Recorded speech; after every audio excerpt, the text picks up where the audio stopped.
Hey there, today we'll be talking about owning a business and the general Canadian laws and regulations surrounding this.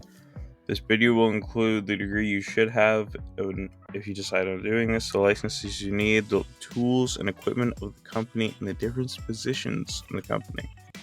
First off, to address the video, the fact that my beautiful character won't be shown that I made, because it's generally longer than most of my other videos, so I decided to just overlay it from random footage of a game I was playing. If you ever want to own a business and have it one day become a corporation, you'll need an education. This education is a master's degree or some sort of degree in the field related to your business. You also need to know the important skill of how to tie a tie. I totally forgot to mention this, so this is late into the recording when I'm recording this, but you do need to register using your local business registry. And also, if you want to incorporate your business, your government will probably have a place where you can create a corporation, and it's usually some sort of fee attached to creating your business or whatever into a corporation entity. Here are the steps to start a business and grow it into a corporation. First, you must find a product to sell. To discover an initial product, there has to be something with a solid amount of marketability or something people think they want. This means either finding something people desire or think that will make their lives easier, or you can become a snake oil salesman selling a product through deception and lies. Next, you must begin compensation for supply and demand. People are not demanding it, but you have a supply of it. Make the product seem scarce, so even if you and 3 other people are selling this product or the product is easy to get, then you can make people desire your product and want to purchase the product. This might ensure a consumer base that may recommend the product to family and friends for free marketing. Next, this one is easier said than done. Make your product into a TikTok meme somehow, just like a small. It doesn't have to be like the next huge thing, just something small. Somehow, yeah, very much somehow. You do not want to use any other social media, as consumer base on that is too varied and may make your product synonymous with an older generation or with little kids. You could use Instagram maybe, but honestly, it's too varied and it's associated with Meta, which are owned by Mark Zuckerberg, who's a sketchy dude, and Facebook is a sketchy company. As stated in the previous sentence, you don't want to be associated with an older or younger generation, and I mean like real young, I mean like children. So you want a consumer base of people between the ages of 16 to like 35, somewhere around that. This means going with trends, but do note that if you make a move either against or outdated, you may not be able to hook, or you might hook for all the wrong reasons.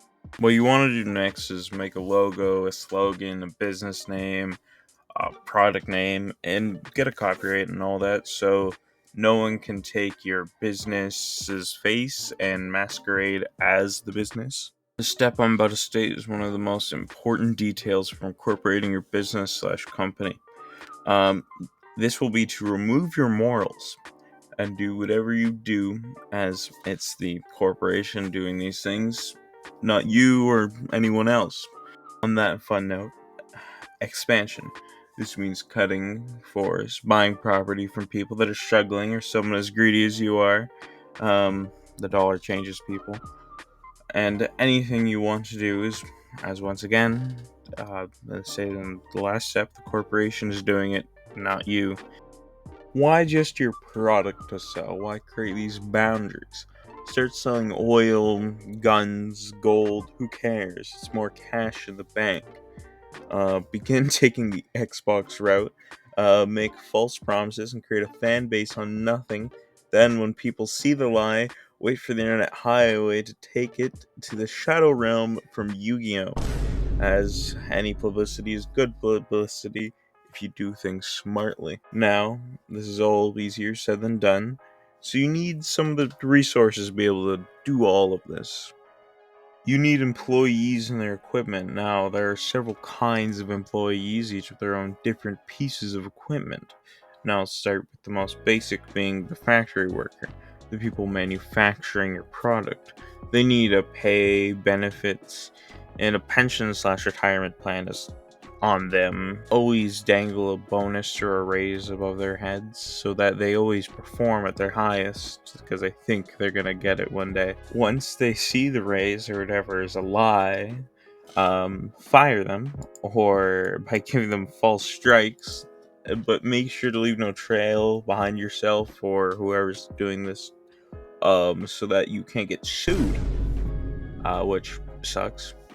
Um, or you could give them the raise, but that's kind of boring, isn't it? Tools I need for the job are the raw materials for the product, the equipment to make the product, a way to keep track of manufacturing, and a break room for legal reasons. Make sure you or someone else keeps an eye on hardworking employees and make sure they're supported and not mistreated by others.